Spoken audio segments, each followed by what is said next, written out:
Next है आपका वैद्युत क्षेत्र की तीव्रता, इलेक्ट्रिक फील्ड इंटेंसिटी। इंटेंसिटी का मतलब होता है वो फोर्स जो बाहर से टेस्ट चार्ज आएगा वो फील करेगा, उस फोर्स को कहते हैं इलेक्ट्रिक फील्ड इंटेंसिटी। यानी पर यूनिट चार्ज द्वारा एक्सपीरियंस किया गया फोर्स इलेक्ट्रिक फील्ड इंटेंसिटी कहलाता है। इलेक्ट्रिक फील्ड इंटेंसिटी को हम लोग रिप्रेजेंट करते हैं ई से। ई इक्वल टू होता है एफ अपॉन क्यू नॉट।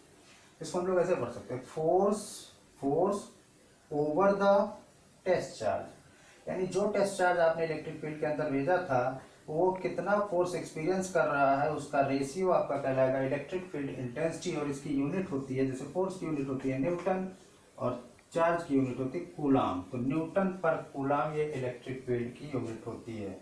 यानी किसी भी पॉइंट चार्ज की वजह से जो फोर्स एक्सपीरियंस करेगा क्यू नॉट चार्ज, वही आपकी क्या कहलाएगी, इलेक्ट्रिक फील्ड इंटेंसिटी कहलाएगी।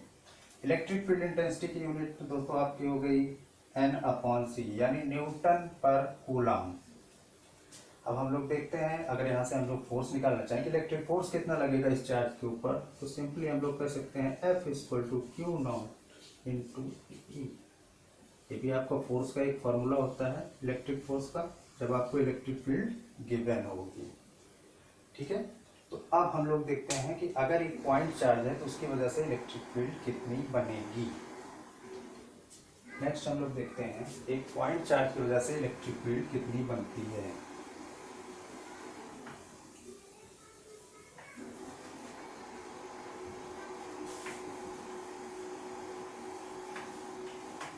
Electric field intensity due to point charge.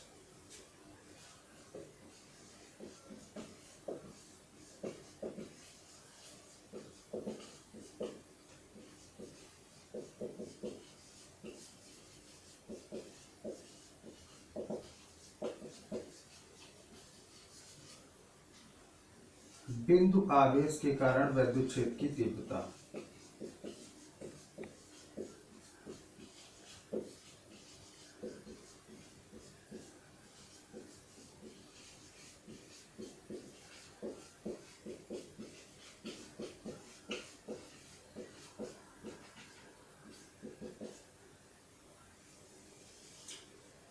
देखिए, जो आपकी हेडिंग है बिंदु आवेश के कारण वैद्युत क्षेत्र की तीव्रता, इसका डेरिवेशन अगर आपको करना है तो जो हेडिंग में है उसी के करस्पॉन्डिंग आप इसका डायग्राम ड्रॉ करते चलिए। कह रहा बिंदु आवेश यानी पॉइंट चार्ज। पॉइंट चार्ज कह रहा, आपने यहाँ पे पॉइंट चार्ज ले लिया प्लस क्यू, इसके कारण वैद्युत क्षेत्र की तीव्रता। वैद्युत क्षेत्र की तीव्रता ज्ञात करनी है तो इसके चारों ओर एक क्षेत्र होगा। इस प्लस क्यू का क्षेत्र हम लोग मान लेते हैं यहां तक फैला है आर डिस्टेंस तक, और इसकी तीव्रता अगर पता करनी है तो क्या करना पड़ेगा, एक पॉइंट चार्ज लेके आना पड़ेगा। पॉइंट चार्ज जो चेक करेगा इसको, यानी टेस्ट चार्ज, टेस्ट चार्ज जो इसको चेक करता है, चेक करके बताएगा कि उसके ऊपर कितना बल लगा, और उसी बल से हम लोग मेजर करते हैं इसकी इंटेंसिटी। तो हम लोग यहाँ पे ले आए एक पॉइंट चार्ज का प्लस क्यू नॉट। ये आपका डायग्राम हो गया। इसकी वजह से इंटेंसिटी कितनी है ये हमको निकालना है। इलेक्ट्रिक फील्ड इंटेंसिटी निकालनी है, यानी intensity E equal to F upon Q naught. यानी क्यू नॉट के ऊपर जितना फोर्स लग रहा है वही इलेक्ट्रिक फील्ड इंटेंसिटी होगी। अब देखिए, दो आवेश, दो चार्ज एक दूसरे से आर डिस्टेंस पे हैं, तो आप लोग को पता होना चाहिए कि दो चार्ज अगर एक दूसरे से आर डिस्टेंस में, उनके बिटवीन कौन सा फोर्स लग रहा है, इलेक्ट्रोस्टैटिक फोर्स लग रहा है। और इलेक्ट्रोस्टैटिक फोर्स के बारे में जानकारी हम लोग देंगे किससे, कूलॉम्स लॉ के अकॉर्डिंग। तो कूलॉम्स लॉ के अकॉर्डिंग क्यू नॉट पर कितना फोर्स लग रहा है, सबसे पहले हम लोग ये निकाल लेते हैं, force on test charge.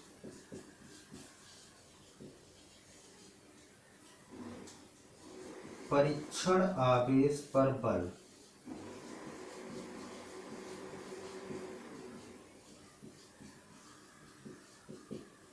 F equal to 1/4 pi epsilon naught Q naught upon R square. ये फोर्स लग रहा है इस टेस्ट चार्ज के ऊपर।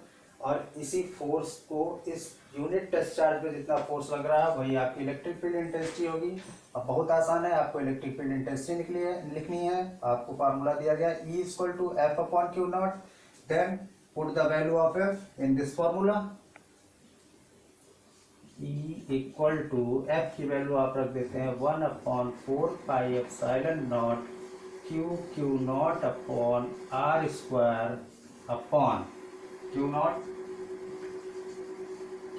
से क्यू नॉट कैंसिल हो गया। E equal to 1/4 pi epsilon naught Q upon R square. This is the formula of electric field intensity due to point charge. बहुत सिंपल है, इस डेरिवेशन में कोई ज़्यादा मेहनत नहीं करनी है, ना दिमाग लगाना है आपको। हेडिंग में आपको जो दिया है उसी के अकॉर्डिंग आप डायग्राम ड्रॉ कीजिए। डायग्राम आपको ड्रॉ करते ही पता चल जाएगा दो चार्ज के बिटवीन फोर्स कितना होगा। फोर्स कूलॉम्स लॉ के अकॉर्डिंग निकालिए और इसी फार्मूले में अप्लाई कर दीजिए, आपको इलेक्ट्रिक फील्ड इंटेंसिटी मालूम हो जाएगी। क्लियर हो गया? ओके, अब हम लोग नेक्स्ट टॉपिक पे बढ़ते हैं।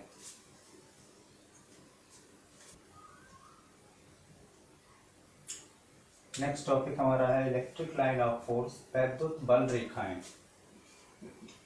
वैद्युत बल रेखाएं किसी भी वैद्युत क्षेत्र में खींची गई ऐसी काल्पनिक रेखाएं होती हैं जिन पर अगर हम टेंजेंट ड्रॉ कर देते हैं तो वो इलेक्ट्रिक फोर्स की डायरेक्शन को शो करता है। एक्चुअल में वैद्युत बल रेखाएं क्या है? ये काल्पनिक वक्र हैं, इमेजिनरी लाइन्स हैं।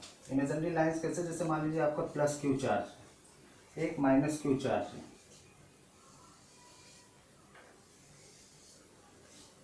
अब इस प्लस क्यू से ये माइनस क्यू अट्रैक्ट होगा, माइनस क्यू से प्लस क्यू अट्रैक्ट होगा। तो अट्रैक्ट करने के लिए देखिए, या तो कोई ना कोई पकड़ होती है, जैसे नॉर्मली हम लोग बात करते हैं तो कहते हैं इसको रस्सी से बांधा, खींच लिया, अट्रैक्शन हो गया। या किसी न किसी से कांटेक्ट में हो एक दूसरे से, तब उनको खींचा जा सकता है। और अपने आप आकर्षित हो जाना मतलब क्या होता है? एक जादू होता है। साइंस में जादू का कोई रोल नहीं है, इसलिए हम लोग ये मानते हैं कि इसमें काल्पनिक लाइनें होती हैं जो प्लस क्यू चार्ज से निकलती हैं और माइनस क्यू में एंटर करती हैं, जिनके द्वारा ये बंधे होते हैं। इन्हीं काल्पनिक या इमेजिनरी लाइनों को हम लोग क्या बोलते हैं? Electric line of force. ये लाइनें कभी एक दूसरे को काटती नहीं। एक्चुअल हमने क्या बताया कि इन पर अगर हम टेंजेंट ड्रॉ कर देते हैं तो इलेक्ट्रोस्टैटिक फोर्स की डायरेक्शन को दिखाता है। अब चूंकि टेंजेंट ड्रॉ करेंगे तो अगर हम इस पर टेंजेंट ड्रॉ करेंगे तो ऐसे ड्रॉ करेंगे, इस पर टेंजेंट ड्रॉ करेंगे ऐसे ड्रॉ करेंगे।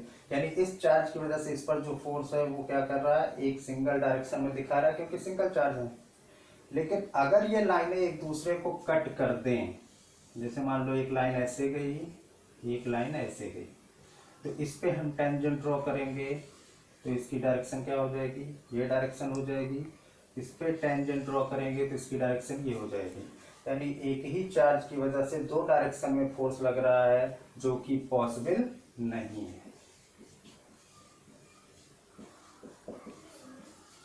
इसका मतलब क्या हुआ कि इलेक्ट्रिक लाइन ऑफ फोर्स जो होती हैं वो एक दूसरे को इंटरसेक्ट नहीं करती हैं। क्यों? क्योंकि इंटरसेक्शन पॉइंट पर दो टेंजेंट की दो डायरेक्शंस होगी, जो कि फोर्स की दो डायरेक्शंस शो करेगा, जो कि पॉसिबल नहीं है। देखिए, ये इलेक्ट्रिक लाइन ऑफ फोर्सेस जहां से निकल रही होती हैं वहां ज्यादा मात्रा होती है, यानी नजदीक नजदीक होती हैं। जहां प्रवेश कर रही होती हैं वहां भी नजदीक नजदीक होती हैं, लेकिन बीच में रास्ते में क्या होती हैं? पैरेलल होती हैं। इलेक्ट्रिक लाइन ऑफ फोर्सेस की एक क्वालिटी ये भी होती है कि ये इंटरसेक्ट नहीं करती हैं। दूसरी, ये कभी भी क्लोज लूप नहीं बनाएंगी। क्लोज लूप नहीं बनाने का मतलब क्या हुआ? प्लस से निकली है तो प्लस में ही आके इंटर हो जाए। ये क्लोज लूप कभी भी फॉर्म नहीं करेंगी। अगर ये प्लस से निकली है तो माइनस में ही इंटर करेंगी। अब आपके दिमाग में क्वेश्चन आ रहा होगा कि मान लो माइनस ही नहीं है, तो माइनस अगर नहीं होगा तो प्लस का क्यू चार्ज जो है ये क्या करेगा? अपनी लाइनें ऑक्टोपस के हाथ के तरीके इसे बाहर की तरफ फैलाए रहेगा, और इनकी डायरेक्शन क्या होगी? बाहर। सपोज करो प्लस नहीं है, माइनस है, तो माइनस क्यू चार्ज क्या करता है? वो अपनी इलेक्ट्रिक लाइन ऑफ फोर्सेस को अंदर डायरेक्शन में फैलाए रहता है। जब कभी प्लस इसके पास आएगा तो ये इसी के करस्पॉन्डिंग जाके कनेक्ट हो जाएंगी। ठीक, तो ये इलेक्ट्रिक लाइन ऑफ फोर्सेस जो होती हैं ये काल्पनिक वक्र होती हैं। अच्छा, इसको इलेक्ट्रिक लाइनें जो होती हैं, इलेक्ट्रिक लाइनों को इलेक्ट्रिक लाइन ऑफ फोर्सेस कहा जाता है। वो इसलिए कहा जाता है क्योंकि इन पर जो टेंजेंट ड्रॉ किया जाता है वो फोर्स की डायरेक्शन को शो करता है, और फोर्स की डायरेक्शन को शो करता है, इसीलिए इनको हम कहते हैं electric line of forces. Clear हो गया? चलिए आगे हम बात करते हैं नेक्स्ट टॉपिक की।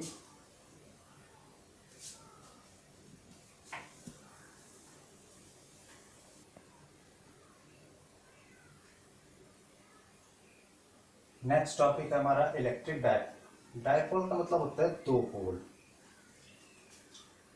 जैसे मान लीजिए सेम स्ट्रेंथ के दो चार्ज, जैसे एक मान लो आपका प्लस क्यू है, एक है माइनस क्यू, और एक दूसरे से कुछ डिस्टेंस पे रखे होते हैं। मान लो ये 2l डिस्टेंस पे हैं, तो ये जो आपका सिस्टम बना है, इस सिस्टम को हम लोग बोलते हैं इलेक्ट्रिक डायपोल। ये सिस्टम आपका क्या कहलाएगा? इलेक्ट्रिक डायपोल कहलाता है, या वैद्युत द्विध्रुव। समान स्ट्रेंथ के, यानी सेम स्ट्रेंथ के दो अपोजिट चार्जेस अगर एक दूसरे से कुछ डिस्टेंस पे रखे हैं तो वो क्या बनाएंगे? इलेक्ट्रिक डायपोल बनाएंगे। और इसमें एक चीज आपको खास बात है जो ध्यान देनी है कि दोनों चार्ज की स्ट्रेंथ सेम होनी चाहिए, यानी ये क्यू है तो ये भी क्यू होना चाहिए। दूसरी खास बात आपको ध्यान क्या रखनी है, अगर एक प्लस है तो दूसरा माइनस में होना चाहिए। दोनों सेम टाइप के नहीं होने चाहिए। आपको इलेक्ट्रिक डायपोल बनाना है तो सेम स्ट्रेंथ के दो अपोजिट चार्ज लेने हैं जो कुछ डिस्टेंस पे प्लेस हो जाएंगे, तो इलेक्ट्रिक डायपोल बनेगा। डेली लाइफ में अगर हम इलेक्ट्रिक डायपोल की बात करें तो डमरू में देखिए जो बजने वाला इस किनारे होता है, सेम एक जैसा होता है लेकिन एक दूसरे के अपोजिट होते हैं। ढोलक हो गई, ढोलक में भी आप देखिए एक दूसरे के अपोजिट बजने वाली स्किन लगी होती है जिससे वो बजता रहता है। इस तरह से इलेक्ट्रिक डायपोल। अब जैसे मान लीजिए आपका HCl है, HCl जब टूटता है तो पार्शियली H+ में टूटता है और पार्शियली Cl- में टूटता है। ये दोनों एक दूसरे के साथ कुछ डिस्टेंस पे ऐसे होते हैं और ये लोग क्या बनाते हैं? एक डायपोल बनाते हैं। ठीक, तो HCl हो गया, ये भी आपका डायपोल है। ठीक, तो अगर सेम स्ट्रेंथ के दो चार्ज एक दूसरे से कुछ डिस्टेंस पे प्लेस कर दिया जाए तो जो सिस्टम बन जाता है उस पूरे सिस्टम का नाम होता है इलेक्ट्रिक डायपोल या वैद्युत द्विध्रुव। दूसरी चीज अब हम लोग देखते हैं इलेक्ट्रिक डायपोल मोमेंट क्या है।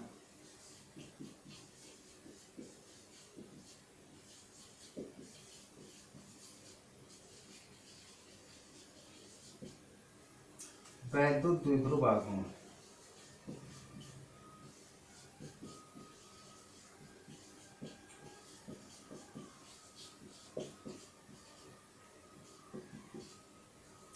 आघूर्ण हम लोग जब निकालते हैं तो क्या करते थे? जैसे बल का आघूर्ण निकालते थे तो बल और जो परपेंडिकुलर डिस्टेंस होती थी दोनों का प्रोडक्ट ले लेते थे, बल आघूर्ण निकल जाता था। वैद्युत द्विध्रुव आघूर्ण निकाल रहे हैं तो ये डायपोल जो बना हुआ है इसमें जो इलेक्ट्रिक फील्ड है वो किसकी वजह से? चार्ज की वजह से। दोनों चार्ज की स्ट्रेंथ सेम है। चार्ज का दोनों के बिटवीन जो डिस्टेंस है उससे अगर हम प्रोडक्ट ले लेते हैं तो वही आपका क्या कहलाता है? वैद्युत द्विध्रुव आघूर्ण कहलाता है। इसे हम लोग T से रिप्रेजेंट करते हैं। T = single charge into distance between both charge. यानी इलेक्ट्रिक डायपोल मोमेंट क्या होता है? किसी भी वैद्युत द्विध्रुव के एक आवेश और दोनों आवेशों के बीच जो दूरी होती है उसके गुणनफल को वैद्युत द्विध्रुव आघूर्ण कहते हैं। इसका मात्रक आपको देना है। चार्ज का मात्रक क्या होता है? कूलम, और डिस्टेंस का मात्रक मीटर। कूलम इंटू मीटर, ये आपका क्या हो जाएगा? वैद्युत द्विध्रुव आघूर्ण। अब देखिए वैद्युत द्विध्रुव आघूर्ण में जैसे मान लीजिए, यहाँ पे आप कंफ्यूज ना होइएगा, अगर मान लीजिए क्वेश्चन में आपको दिया है कि दो आवेशों के बीच की दूरी 2 मीटर है और उनका आवेश मान लीजिए 1 कूलम का है, तो उनके बीच वैद्युत द्विध्रुव आघूर्ण कितना होगा? तो आप L की जगह 2 मीटर नहीं रखेंगे, 2L की जगह 2 मीटर रखेंगे, क्योंकि दोनों आवेशों के बीच की दूरी क्या है? 2L आपने लेट की हुई है, इसलिए 2L = 2 मीटर है। तो 1 × 2 = 2 कूलम इंटू मीटर, ये आपका क्या हो जाएगा? वैद्युत द्विध्रुव आघूर्ण हो जाएगा। चलिए ठीक है। अभी जैसे मान लीजिए हम लोग एक सिस्टम लेते हैं, सिस्टम का वैद्युत द्विध्रुव आघूर्ण निकालते हैं।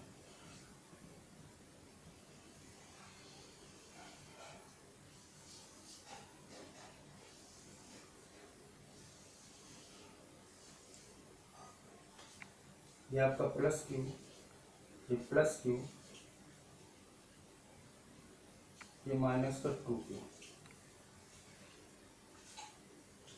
और इनके बिटवीन एंगल है 30 डिग्री का। आपको बताना है वैद्युत द्विध्रुव आघूर्ण। इसका वैद्युत द्विध्रुव आघूर्ण है आपका P, और इसका वैद्युत द्विध्रुव आघूर्ण है, इसका भी P है। इस पूरे सिस्टम का बताना है वैद्युत द्विध्रुव आघूर्ण कितना होगा। इस सिस्टम का वैद्युत द्विध्रुव आघूर्ण अगर आपको निकालना है तो चलिए हम एक जनरल वैल्यू बताते रहे, यहाँ पे 30 ना लेके एक जनरल वैल्यू ले लेते हैं थीटा, और इसको हम मान लेते हैं P1, इसको मान लेते हैं P2।